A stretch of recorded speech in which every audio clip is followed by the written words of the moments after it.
फिर उसको बात करते हैं हिमालय स्पेशलिटी केमिकल की 46 रुपए का स्टॉक हो चुका है, लगातार गिरावट है। क्वार्टर वन के जो रिजल्ट्स रहे हैं बहुत सारे लोगों ने उसको गलत तरीके से इंटरप्रेट करके दिखाया और उसी की वजह से पैनिक सेलिंग देखने को मिली। कई सारे लगातार इसके जो सपोर्ट पॉइंट थे वो ब्रेकआउट देखने को मिले। उसमें बात करेंगे इस वीडियो में कि एचएससीएल में कहां तक लोअर एंड बन सकता है, कहां तक गिरावट हो सकती है, क्या आपको स्टॉक रखना चाहिए या बेच देना चाहिए। बहुत ज्यादा लॉस हो चुका है बहुत सारे लोगों का, बहुत सारे मेल्स हमारे सामने भी आए, यहाँ पर बहुत सारे कमेंट सेक्शन में हमने पढ़ा कि ये हिमाद्री के ऊपर वीडियो आना चाहिए। तो देखिए हिमाद्री के ऊपर वीडियो आ चुका है, अब जरा सा शेयर कर देना इसे और लाइक कर देना वीडियो को। चलिए शुरू करते हैं, बात करेंगे इस वीडियो में कि क्या हिमाद्री को होल्ड करना चाहिए, खरीदारी करना कैसा रहेगा और यहाँ पर अगर आप रुकते हैं तो क्या यहाँ पर प्रॉफिट होने के चांसेस हैं या नहीं है। चलिए शुरू करते हैं, बट उससे पहले अगर आप चैनल पे नए हो तो प्लीज चैनल को सब्सक्राइब कर दो and hit that bell icon ताकि आपको नोटिफिकेशन मिल सके। चलिए स्टार्ट करते हैं।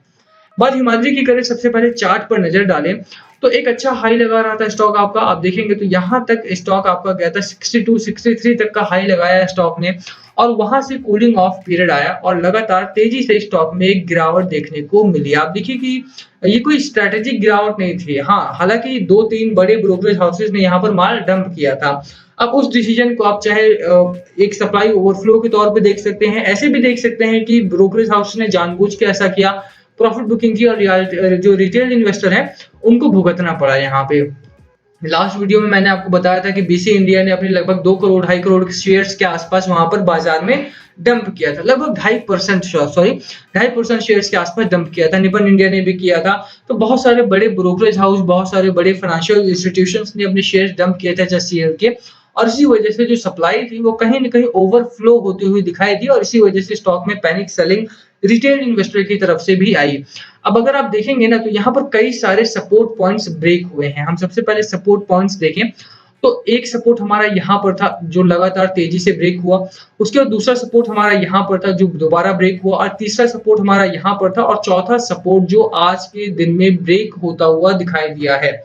ठीक है, तो 4 सपोर्ट हमारे कुछ ही दिनों में ब्रेक हुए हैं, कोई भी सपोर्ट इसे होल्ड नहीं कर पाया है। तो आखिर इसका सपोर्ट मिलेगा कहाँ, कहाँ पर जाकर के हमारा स्टॉक रुकने वाला है, बात करेंगे इस बारे में। बट सबसे पहले जो सबसे इंपॉर्टेंट है, कंपनी की फाइनेंशियल सिचुएशन कैसी है, कंपनी के फाइनेंसेस कैसे हैं, क्या कंपनी अपने जो काम करने की तरीके हैं उन्हें बदलाव करना चाहिए या नहीं। देखिए बैलेंस शीट के बारे में हम बात नहीं करेंगे यहाँ पर, बस क्वार्टरली रिजल्ट्स पर नजर डालेंगे थोड़ा सा। क्वार्टरली रिजल्ट्स क्या कहते हैं, मार्च क्वार्टर था, मार्च क्वार्टर का रिजल्ट काफी बेहतरीन आया, 568 करोड़ रुपए का रेवेन्यू जनरेट किया, अच्छा खासा यहाँ पर मार्जिन था 7% के आसपास। स्पेशलिटी केमिकल की कंपनी है, 40 करोड़ का ऑपरेटिंग प्रॉफिट दिखाया कंपनी ने।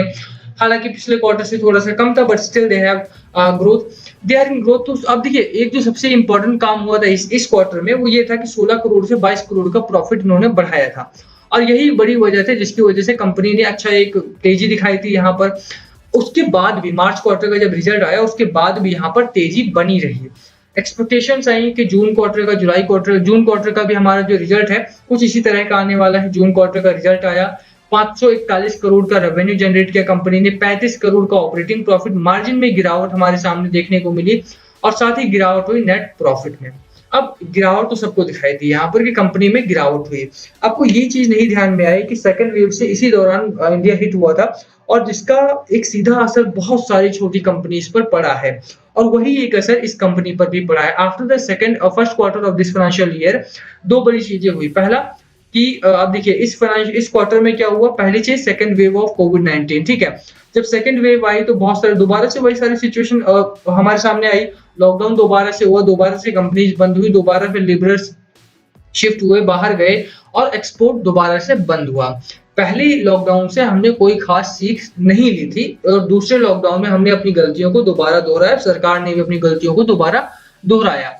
ठीक है, और उसका जो नतीजा है वो भुगतना पड़ा इन कंपनीज को, इन छोटी कंपनीज को जिनमें लॉस होने की सिचुएशन बनी। हालांकि उसके बावजूद भी एचएससीएल जैसी कंपनीज ने आपको प्रॉफिट दिया है, यहाँ पे 14 करोड़ का नेट प्रॉफिट यहाँ पर बना के दिया।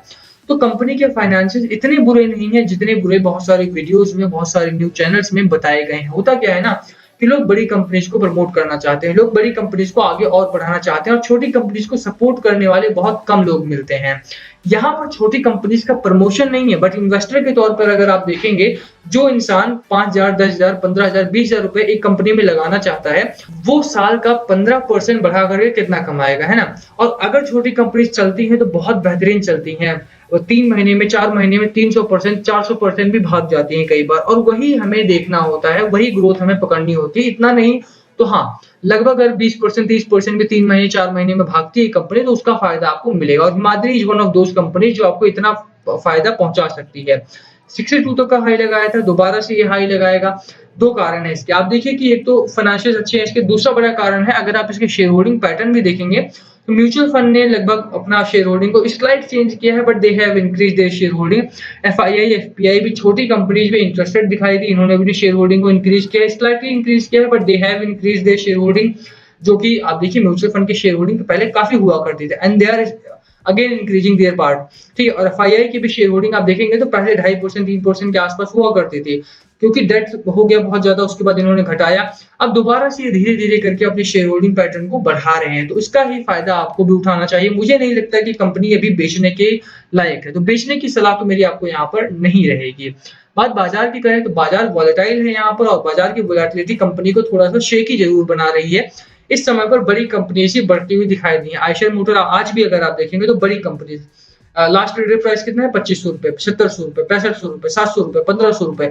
ये स्टॉक प्राइस की कंपनीज आज के दिन में बहुत तेजी से भागी हैं। बड़ी कंपनीज का दौर है, लार्ज कैप का दौर चल रहा है, तो थोड़ा सा सब्र कीजिए, इस समय पर होल्ड करके बैठिए, आपका एचएससीएल भी भागेगा। एफआईआई, एफपीआई की सिचुएशन वही है, कूलिंग ऑफ पीरियड में मार्केट को रखा जा रहा है, वोलेटाइल है मार्केट, इसीलिए थोड़ा सा सब्र कीजिए। इस समय पर बड़े डिसीजन ना लें तो ज्यादा बेहतर रहेगा आपके लिए। स्पेशलिटी केमिकल का सेक्टर है, और स्पेशली अगर आप यहाँ पर बाय करना चाहते हैं, तो एक सपोर्ट आपका ए पॉइंट है हमारा 45 रुपीज के आसपास, यहां तक जाकर के मुझे लगता है स्टॉक आपका होल्ड करेगा। आरएसआई एक अच्छी सिचुएशन में है, 34 का आरएसआई है आपके सामने। मैगडी की बात करें, मैगडी अच्छी सिचुएशन में है। ओवरऑल जो सिचुएशन है कंपनी की वो बहुत बेहतरीन नहीं है, बट यस, यहां से प्रॉफिट कमाया जा सकता है, तो उसी प्रॉफिट का वेट कीजिए। एचएससीएल आपको प्रॉफिट ला करके देगा। 2-3 चीजें आपको याद रखनी है। एक तो आपको पेशेंस रखना है इस कंपनी के साथ, क्योंकि मार्केट अभी बहुत ज्यादा फेवर में नहीं है। दूसरा, Q1 का रिजल्ट बहुत बेहतरीन आया है, बट उसके बावजूद भी कंपनी अपने प्रॉफिट को बढ़ाएगी इस क्वार्टर में, तब तक के लिए आपको थोड़ा सा होल्ड करके बैठना पड़ सकता है। छोटी कंपनी में प्रॉब्लम यही होती है कि वो बहुत दिनों तक एक क्लोज्ड रेंज में रहती हैं, बट जब भागती हैं तो बहुत तेजी से भागती है, और आपको उसी रेस का इंतजार करना है।